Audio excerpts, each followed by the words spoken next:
Your Excellency, my dear friend Kashim Shettima, የተከበሩ የጠቅላይ ፍርድ ቤት ፕሬዝዳንት አቶ ቴዎድሮስ ምህረት፣ የተከበሩ የፓርቲያችን ምክትል ፕሬዝዳንት አቶ አደን ፋራህ፣ የተከበራችሁ የክልል ርዕሳነ መስተዳድሮች፣ ሚኒስትሮች፣ ከሁሉ በላይ የኢትዮጵያ የዘውትር ጠባቂዎች፣ የጦር ጀነራል መኮንኖች፣ ፊልድ ማርሻል ብርሃኑ ጁላ፣ አምባሳደሮች፣ በዚህ ስፍራ ታላቁን ስራ ከኛ ጋር ልታከብሩ የተገኛችሁ እንግዶች በሙሉ እንኳን ደስ ያላችሁ፣ እንኳን ደስ ያለን። እንጀምራለን፣ እንጨርሳለን፣ እንጀምራለን፣ እናስተምራለን፣ እንጀምራለን፣ እናንሰራራለን። ይህ ኢትዮጵያዊነት ነው።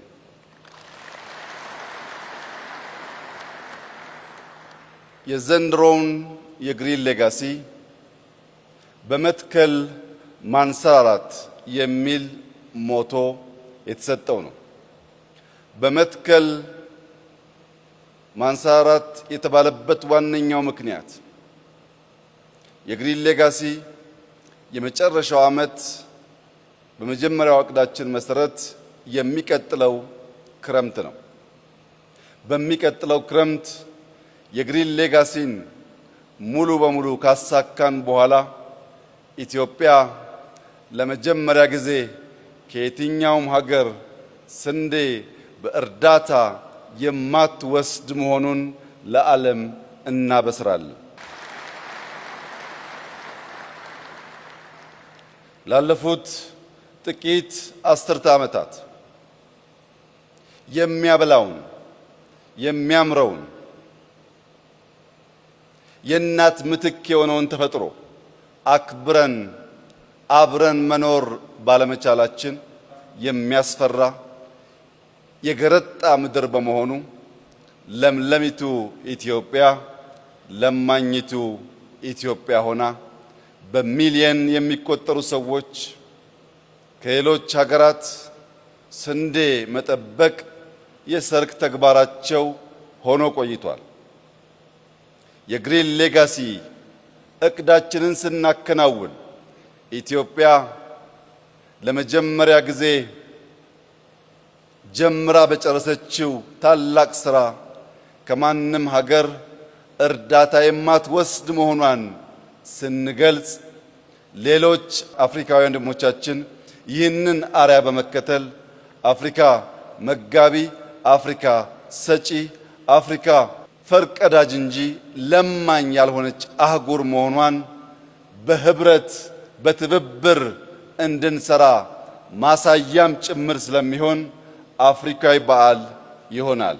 ዛሬ ለዚያ ማሳያ እንዲሆን በአፍሪካ ትልቁን ፖፑሌሽን የያዘችው ናይጄሪያ በኢኮኖሚ እያደገች ያለች፣ በተግባር ሪፎርም በማካሄድ ለአፍሪካ ፈርቀዳጅ ስራዎች እየሰራች ያለች ታላቅ ሀገር አንድ ዓመት ሲቀረን መባቻውን በጋራ ለማክበር ከኛ ጋራ ወንድማችን ካሽም የተገኘ ሲሆን መላው አፍሪካ ከግሪን ሌጋሲ ተምሮ እርዳታን ከውጭ የምናቋርጥበት ዘመን በቅርብ እንደሚሆን ያለኝን ታላቅ እምነት ስገልጽ ከኩራት ጭምር ነው።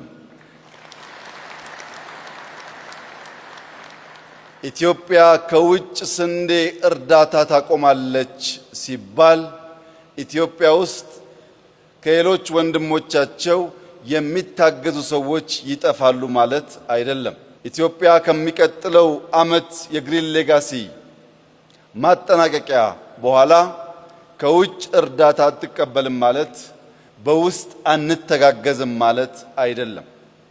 በውስጥ ያሉ እጅ አጠሮቻችንን እኛው ራሳችን ማገዝ እንጀምራለን። ያ እያደገ ሲሄድ ወደ አፍሪካም እናሳድገዋለን።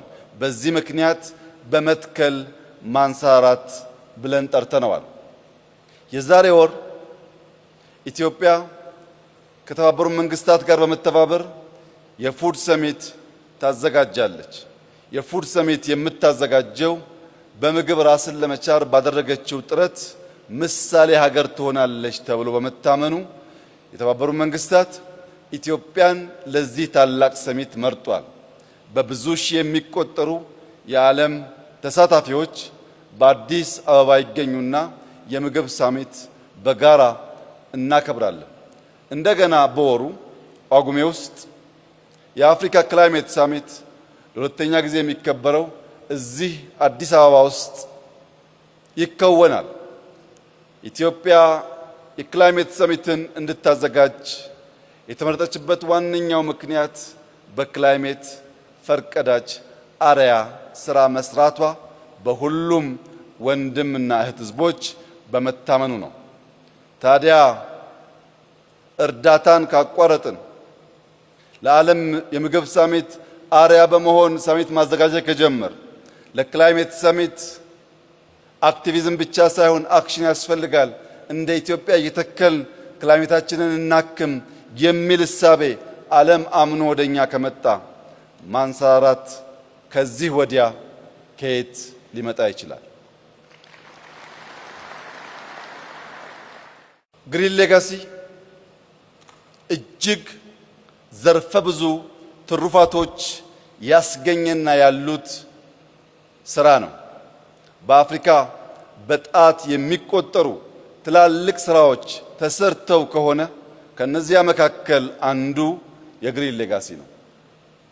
የግሪን ሌጋሲ ታላቅ ስራ የሚያደርጉት ሶስት መሰረታዊ ጉዳዮች አሉ። አንደኛው ለተከታታይ ዓመታት ታላላቅ የማይታመኑ ቁጥሮችን አስቀምጦ በሚሊየን የሚገመቱ ሰዎች አሳትፎ ሳያቆራርጥ ያሰበውን የ50 ቢሊየን ችግኝ ለማሳካት አንድ ዓመት የቀረው ሲሆን በዚህ ዓመት ከምንተክለው ጋር ከ47.5 ቢሊየን ያላነሰ ችግኝ በኢትዮጵያ የሚተከል ሲሆን በሚቀጥለው ክረምት ከምንተክለው ጋር 54 ቢሊየን ልንደርስ እንችላለን።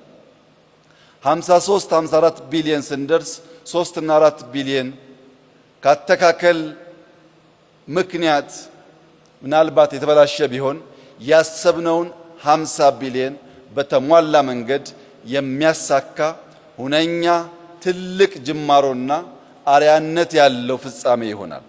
ይህ ሲባል ከዚህ ቀደም ለመትከል የሞከሩ ሀገራት፣ ቡድኖች አልነበሩም ማለት አይደለም። ከዚህ ቀደም በሀገራችንም በውጭም መሰል ሙከራዎች ነበሩ።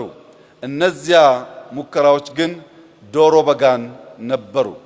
ካለብን ትልቅ ችግር አንጻር እዚህ ግባ የሚባል ችግር የፈቱ አልነበሩም። ይሄኛው በምግብ ራሳችን ለመቻልና የምግብ ሉዓላዊነትን ለማረጋገጥ በእጅጉ መሰረት የጣለ ነው። 50 ቢሊዮን ችግኝ ከ20 ሚሊዮን በላይ ሰው አሳትፎ የተከለ ሀገር እስካሁን የለም። በዓለም ዘ ቢገስት አፎረስቴሽን የሚባለው በኢትዮጵያ ተጀምሮ በኢትዮጵያ እያለቀ ያለው ግሪን ሌጋሲ ነው።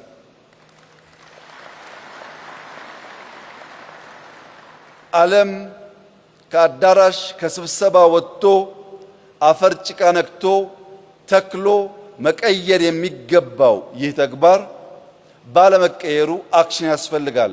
ሰርተን በማሰራት አፍሪካ ውስጥ ያለውን አንደኛውን ስብራት መመለስ አለብን ስንል ሬኮግናይዝ ለማድረግ ጊዜ የወሰደባቸው ቢሆንም አሁን ዓለም የኢትዮጵያን ግሪን ሌጋሲ አርአያ አድርገን ክላይሜት ሰሚት በኢትዮጵያ አዘጋጅተን በመላው አፍሪካ እንዲሁም በሌላው ዓለም ይህንን መሰል የተግባር እንቅስቃሴ እንጀምር ያለበት ዘመን ላይ ስለደረስን በዚህ ጉዳይ ያመናችሁ፣ የተሳተፋችሁ፣ እጃችሁ ጭቃ የነካ የተከላችሁ፣ የተንከባከባችሁ ኢትዮጵያውያን፣ በኢትዮጵያ የምትገኙ ዲፕሎማቶች፣ ይህንን መልካም ህልም የደገፋችሁ የየትኛውም ሀገር ዜጎች በሙሉ እንኳን ደስ ያላችሁ፣ እንኳን ደስ ያለን እላችሁ እወዳለሁ። የኛን ግሪን ሌጋሲ ከሁሉ የገዘፈ ያደረገው 50 ቢሊዮን ችግኝ መትከላችን ብቻ ሳይሆን በሚሊዮን የሚቆጠር ሕዝብ በገዛ ፈቃዱ ሕፃን አዛውንት ሳይል በክረምት በዝናብ ውስጥ የተራቆቱ ተራሮች ለማልበስ ከፍተኛ ጥረት ያደረገ ሕዝብና ሀገር በመሆኑም ጭምር ነው። መልክዓ ምድራችን ቀደም ሲል እንዳያችሁት የተራቆቱ የገረጡ የሚያስፈሩ ተራሮች ለብሰው አምረው ተውበው ማንም ሰው በቀላሉ የግሪን ሌጋሲን ኢፌክት ማየት እንዲችል ያስቻሉ በመሆናቸውም ጭምር ነው። እዚህ ጋር አንድ ሊሰመርበት የሚገባ አብይ ጉዳይ ቢኖር ለሁሉም ስራዎቻችን መደመር ያለው ፓወር ነው። ስንደመር ያለን ጉልበት፣ ስንደመር የሚሰማው ድምፅና የሚፈጠረው ኢፌክት ከፍተኛ መሆኑን ያሳያል። ባለፉት ዓመታት ከ20 ሚሊዮን በላይ ኢትዮጵያውያን ተሰናስለው ለዚህ ህልም ባይተጉ ኖሮ 5 ወይም 10 ሚሊዮን ቢሆኑ ቁጥሩ 50 ቢሊዮን መድረስ አይችልም። 50 የደረስነው ቢሊየንስ ኢንቨስት አድርገን ሳይሆን ቢሊየን ቅልቦችን ደምረን ነውና የመደመር ጉልበት በችግኝ ጣቢያዎች ቦታ በሚያዘጋጁ የኤክስቴንሽን ሙያተኞች ቀድመው ቆፍረው መሬት በሚያሰናዱ ኢትዮጵያውያን ከነገ ጀምሮ ባለፉት ዓመታት እንዳደረግነው ሳይታክቱ 30፣ 40፣ 50፣ 100 ችግኝ በመትከል ይህንን ህልም እውን በማድረግ የማይተካ ሚና የተጫወቱ ሰዎች ድምር ውጤት ነው። በዚህም የአፈር መሸርሸር ቀንሷል ሲባል የኢትዮጵያ እንደ ሀገር ኤግዚስት ማድረግ ተስፋ አለው ማለት ነው። አፈር የሌለውና የማያበቅል የማያለማ የማያበላ ሀገር መሆን አይችልም። ዜጎቹ እየጣሉት ስለሚሄዱ ኢትዮጵያውያን ነቅተን አፈራችንን ከመሸርሸር መታደግ ባንችል በነበረው ሁናቴ ብንቀጥል በርካታ ዜጎቻችንን መቀለብ ስለማንችል ዜጎቻችን ለመሰደድ ይገደዳሉ። ኢትዮጵያም ሰው አልቦ ምድር ትሆናለች። ያ እንዳይሆንና የለማች ተስፋይቱ ምድር ሰዎች የሚሸሿት ሳይሆን የሚመጡባት እንድትሆን የሚያስችል ታላቁ ሥራ በተፈጥሮ የተሰጠንን አፈር ከመጠበቅ ይጀምራልና የአፈር መሸርሸር መቀነስ፣ የደን ሽፋን ማደግ፣ የደን መራቆት ምጣኔ መቀነስ፣ የዝናብ መጠን ማደግ፣ የምግብ ማምረት አቅማችን መሻሻል፣ በቡና በሻይ በፍሩት የመጣው ተደምሮ በአፍሪካ ታላቁ ፕራክቲካሊ ለውጥ ያመጣ ስራ ተደርጎ ሊወሰድ ይችላል። ይህንን ታላቅ ስራ የኢትዮጵያ መንግስትና የኢትዮጵያ ሕዝብ እንደ አንድ ሰው ተቀናጅተው ለዓለም አስተማሪ ተግባር ስለፈጸሙ በድጋሚ ለሕዝባችን ላደመጠው፣ ለሰማው፣ ለተጋውና ለዓለም አርያ ለሆነው ሕዝባችን ከፍተኛ ምስጋና እንዳቀርብ ይፈቀድልኝ። ሁለተኛው ቁልፍ ጉዳይ ለሀገራዊ ማንሰራራት መሰረት የሚጥል ተግባር መሆኑ ነው። ሀገራዊ ማንሰራራት ከኢኮኖሚክ መሻሻል ውጪ ሊታሰብ አይችልም። ኢኮኖሚያችን በብዙ መስክ የሚገለጥ ቢሆንም ከዚህ ከግሪን ሌጋሲ ጋር በሚያያዝ በጥቂት ማሳያዎች ለመግለጽ፣ አንደኛ በቱሪዝም ሰው ከሀገሩ ትኬት ቆርጦ ወደኛ የሚመጣው ውብ መልክዓ ምድር ለማየት ነው። ውብ መልክዓ ምድር ባልተተከለ ባልተጠበቀ ሀገር ውስጥ ሊኖር አይችልም። ሁለተኛው የአየር ንብረት ነው። በዚህ ወር፣ በሚቀጥለው ወር፣ ከዚያም በሚቀጥለው ወር ከኢትዮጵያ 2 ሰዓት 3 ሰዓት ፍላይት ራቅ ብትሉ አብዛኛው የዓለማችን ክፍል ወበቁ አያስቀምጥም። ማንም ሰው በዚያ ክላይሜት ውስጥ የራሱን ገንዘብ አውጥቶ ለመሄድ እምብዛም አይፈቅድም።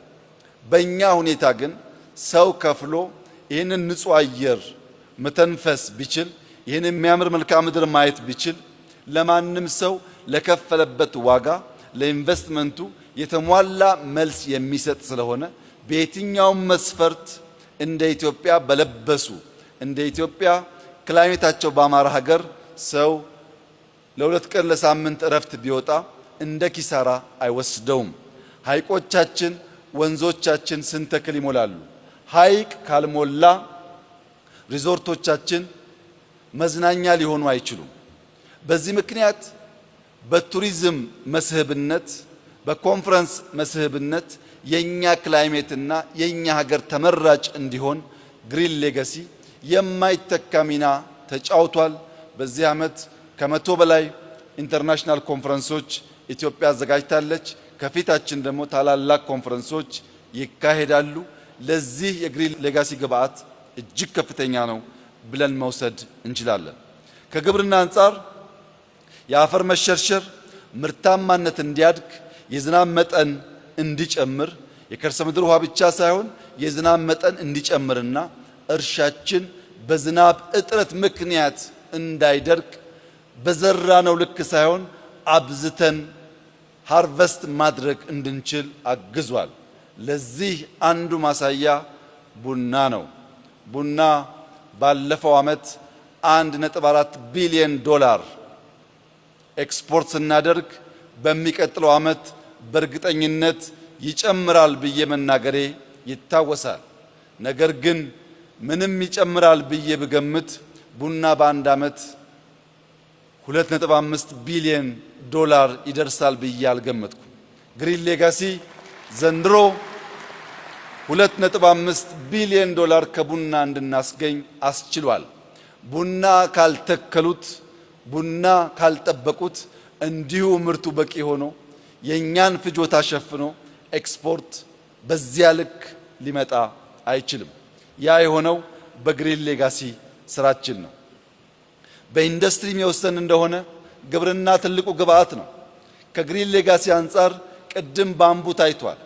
ከባምቡ በተጨማሪ ለወረቀት ግብዓት የሚሆን ዛፍ በስፋት በመትከል የወረቀት ፋብሪካ በኢትዮጵያ መትከል ከቻል ለወረቀት የምናወጣውን ከፍተኛ ወጪ መቀነስ ብቻ ሳይሆን ለህትመት ለትምህርት ስርዓታችን በእጅጉ የሚያግዝ ይሆናል። ለኢንዱስትሪ ግብዓት ነው። ለግብርና ወሳኝ ነው። ለቱሪዝም ወሳኝ ነው። ኢኮኖሚያችን በአጠቃላይ የሚያነቃንቅና የሚያሳድግ ነው። ለማኝ የተባለችውን ሀገር የምግብ ሉዓላዊነት ያረጋገጠች ሀገር የሚያስብል ታላቅ ስራ ነው። ሶስተኛው የግሪን ሌጋሲ ቁልፍ ስራ ነገን ተመልካች መሆኑ ነው። ዛሬ የምንተክለው ነገ ልጆቻችን ይጠለሉበታል ብለን ነው። ዛሬ የምንተክለው ነገ ልጆቻችን አይሰደዱም ብለን ነው። ዛሬ የምንተክለው ነገ ልጆቻችን አይለምኑም ብለን ነው። ልጆቻችንን በቤት ውስጥ መመገብ በቂ አይደለም።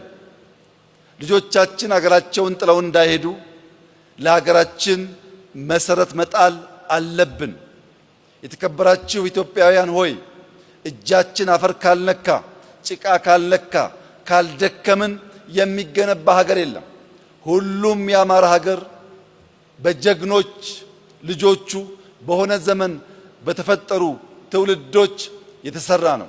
ይህ ትውልድ የኢትዮጵያን እርግማን፣ የኢትዮጵያን የታሪክ ጥፋት፣ የኢትዮጵያን የልመና ታሪክ የሚቀይርና ኮርተው በሀገራቸው የሚኖሩ ራሳቸውን የሚያግዙ ሌሎች የሚተርፉ ልጆች የምንፈጥርና የምናወርስ መሆን አለብን።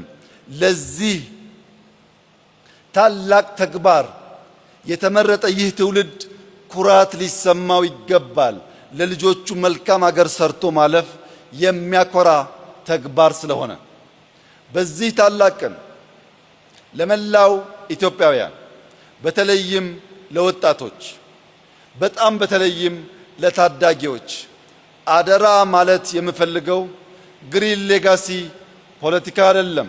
ግሪን ሌጋሲ ብሔር አይደለም። ግሪን ሌጋሲ ሃይማኖት አይደለም። ግሪን ሌጋሲ ጾታ አይደለም። ግሪን ሌጋሲ ጥቁር ነጭ አይደለም። ግሪን ሌጋሲ ኢትዮጵያን ማልበስ፣ ኢትዮጵያን መስራት፣ ኢትዮጵያን ለትውልድ አስቦ ማሻገር ስለሆነ የእናንተን ነገ አምሮ ታዩት ዘንድ ከነገ ጀምሮ ዝናብ ቢሆን ጭቃ ቢሆን አድካሚ ሁኔታ ቢሆን ካላችሁበት ነገር ተነስታችሁ በየቀኑ በመትከል ለዘንድሮ ያቀድነውን 7.5 ቢሊዮን ችግኝ በጋራ በርብርብ እንድናሳካ በታላቅ ትህትና ልጆቻችንን ወጣቶቻችንን ማሳሰብ እፈልጋለሁ። በየትኛውም የፖለቲካ መስክ ያለን ኢትዮጵያውያን ዲፕሎማቶች፣ ሴቶች፣ ወጣቶች፣ አዛውንቶች፣ የሀገር መከላከያ፣ የፖሊስ ሰራዊት አባላት ግሪን ሌጋሲ ሁላችንን ስለሚመለከት ከነገ ጀምሮ በአካባቢያችን ከሰፈራችን ራቅ ብለን ከህዝባችን ጋር በመቀላቀል ጠዋት ከማታ በየቀኑ በመትከል ኢትዮጵያ ማንሰራራት መጀመሯን መጀመሪያ እኛ እናምናለን፣ ቀጥለን ለዓለም እናሳያለን። ኢትዮጵያ ታንሰራራለች። ልጆቻችን አይለምኑም። ብልጽግናችን ይቀጥላል። መደማመጣችን ይቀጥላል። በመደመር የተለወጠች ኢትዮጵያን ለልጆቻችን እናስረክባለን። ይህ ቃል እንደ ግሪን ሌጋሲ ይፈጸማል። ይህ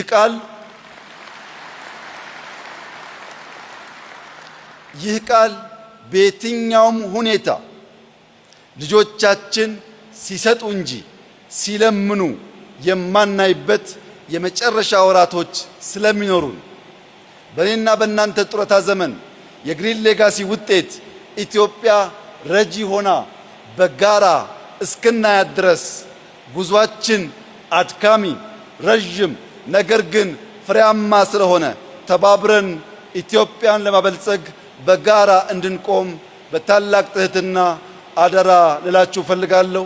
ስለመጣችሁ እጅግ አድርጌ አመሰግናለሁ። ይህን ያዘጋጀ እጅ፣ ያሰቡ አእምሮዎች፣ የደከሙ ኢትዮጵያውያን በሙሉ ምስጋና ይገባቸዋል። እኛም ወግ ደርሶናል። እንኳን ደስ ያላችሁ። አመሰግናለሁ።